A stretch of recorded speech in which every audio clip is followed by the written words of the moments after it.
Okay, boys. So, for those of you guys who were skating today, great skate. Tomorrow's skate. So, I'm going to start with 5 puck warm up, and then we're going to go to the Davos game as a kind of 2v2 warm up. It's kind of cool. Then we'll split the ice and we'll do a couple more drills. So, let me run you through this. I'll start with the Chicago 5 puck. It's a pretty cool drill. I'll let this guy explain it, and then I'll go over it once with you. All right. So, just have a quick listen here. This is the Chicago 5-puck warm-up drill. This warm-up drill is terrific because it activates lots of players. A lot of players are going at once. There's puck movement, communication, skating, passing, receiving, a lot going on to get your players ready for the rest of practice. The way it starts is you have 4 lines at each blue line, but there's 5 pucks. So there's a puck at the start of both lines, or all the lines here, and 1 line on the other side. On the whistle, these players explode from their line with the puck. And this player does the same thing. Their job is to now find an open player who's second in line to pass the puck to. But because we've got 4 lines and 5 pucks going, there's some communication that has to be involved. So the players that have to be ready in line with the puck, and if they're open, they got to make eye contact, call for the puck.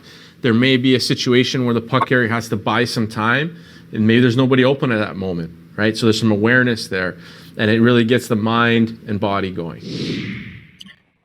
Okay, so as he said, and I want to reiterate, in most cases when the drill starts, you're always going to have an open guy in the second lane to pass to. As the drill progresses, as pucks start moving everywhere, what you're going to find is that, let's just say you're this guy and you're taking off, and you start skating and there's nobody open here. You can, pardon me, cut, curl, curve, do whatever you want, buy some time. So you get all the way down here and go, oh, this guy's open now. You can walk right down here and throw him a 3-foot pass. What I really want to focus on with this drill, more than anything, is as you're coming through the neutral zone, and there's going to be chaos, guys. There's going to be pucks everywhere, bodies everywhere. Patience, communication, look at the next guy in line, make eye contact, give him the pass. Whenever you make a pass to whatever line you make it to, so if you're this guy here, and you're going to make a pass here, you're going to go to the back of this line. If you're this guy and you make a pass here, you're going to go back of this line. So follow the line that you make the pass to. Don't be in a rush to make a pass. Look for what's safe. Be smart. Take your time, all right? Simple drill, but it gets confusing. There's a lot of movement inside a small area, all right? So nice, easy start. Pardon me. Just making good passes in the right lines, good eye contact, all right? So that's our first drill. We're going to run right into this Davos game, which is pretty cool. So I mean, have a listen to this one, and then I'll come back and I will show you. All right.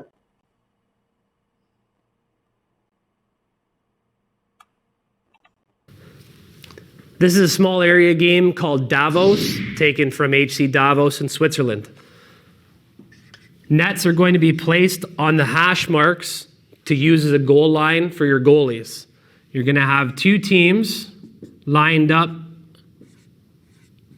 vertically up the ice, and the coach is going to have pucks just at the edge of the center ice circle to cut the ice into 1/3.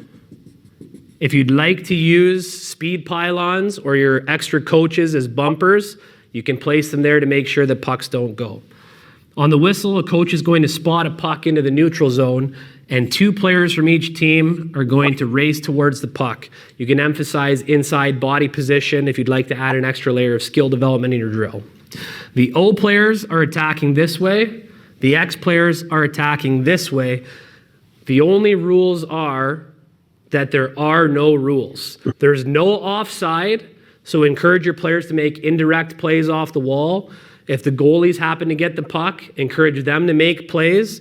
If a puck goes outside of this imaginary barrier, the coach can yell new puck, and all 4 players who are in here are racing to that puck. It's a great up-tempo way to get everyone involved. It's a full ice drill, and it's a fresh take on small area games. As opposed to using one end, you're splitting the ice into 1/3.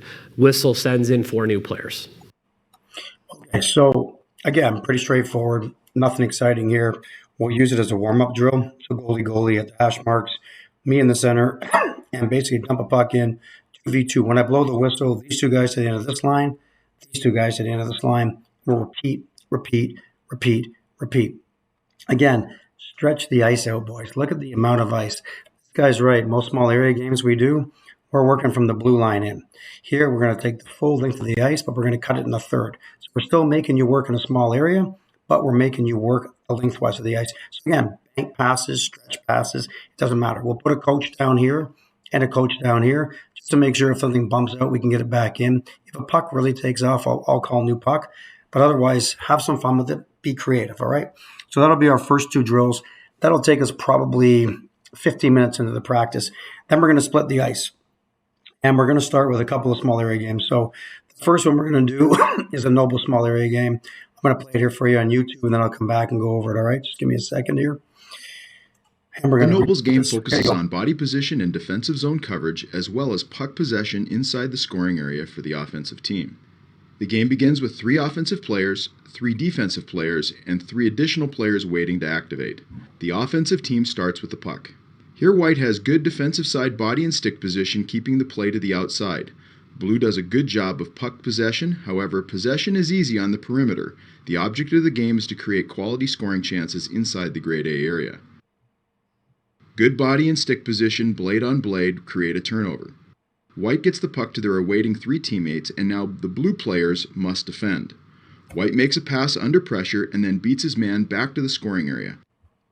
The second White supporting player is active and moves towards the puck, receiving a short pass. White quickly attacks the grade A scoring area, but a skilled defensive stick bails Blue out. Blue gains puck possession and moves the puck to their awaiting teammates, and now White must defend. Sloppy transition allows Blue to quickly attack the net. The rebound creates a transition opportunity for White. Exposing the puck creates a transition opportunity for Blue. Conversely, Blue does a good job of protecting the puck, which allows for a pass and a quick attack to the net.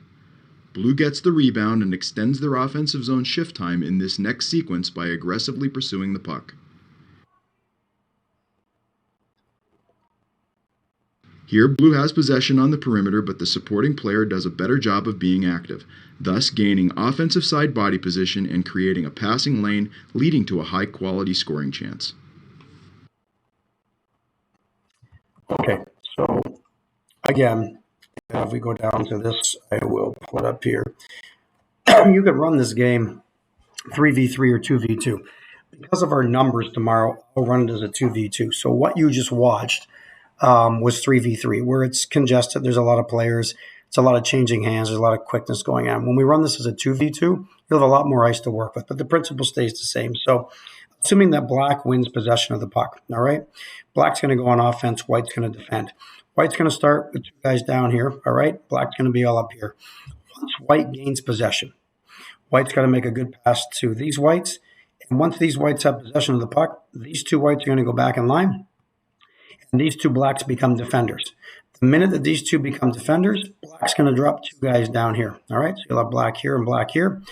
And then Black's going to be battling White. Once Black gets possession, Black's going to pass it over to here. These Blacks will go to the end of the line. These White guys that were on offense now become defense. And these 2 Black guys go on offense. Immediately then, once White goes to defense, guess what? 2 more White guys drop, so on and so on. All right, so it's a continuous 2v2 drill. Again, 10, 12, 15 minutes. It's going to be tiring, but it's fun. It's good. Get your rest in between shifts, but go hard when you're on there, all right? Now, the second room, so we'll do this at one end, and then we'll switch it over. In the other end, we're going to run this game here. All right, just give me a second. Playing rules apply. I'll take it back for you guys. We'll blow it up. Okay, there you go. The 2 versus 2 point shot game emphasizes offensive and defensive net front play. The game begins with 2 players from each team inside the end zone, a neutral goaltender, and a point man for each team near the blue line. On change of possession, each team must pass the puck to their point man before they can score. The point man can shoot or pass, but must advance the puck quickly. When the puck is moved out to an opponent's point man, the defenders must identify an open opponent and defend the net front. Here the defender uses good stick position to take away a passing lane. On the loose puck, the defender should pressure the opponent quickly and win back possession. If the opponent moves the puck, the defender should try and not turn his back to the play. In this case, he ends up circling and losing the offensive player, who gains a better position at the net should there have been a rebound.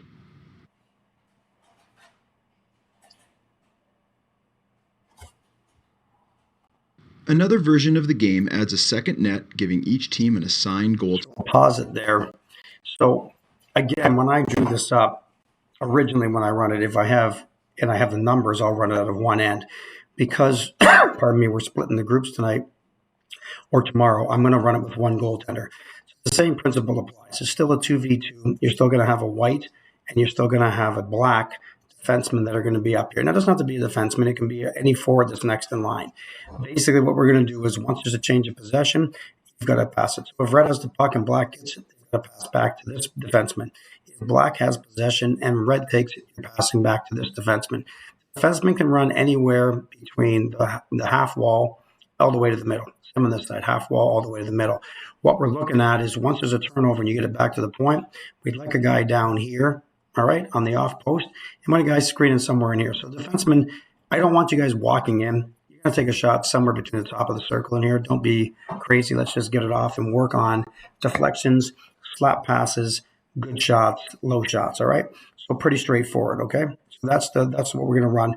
Again, 10, 15 minutes, and then we'll switch. So you're going to have a chance in this station, a chance in the Nobles game, and then what we'll do is we'll go into the 4v4 game again that we had before.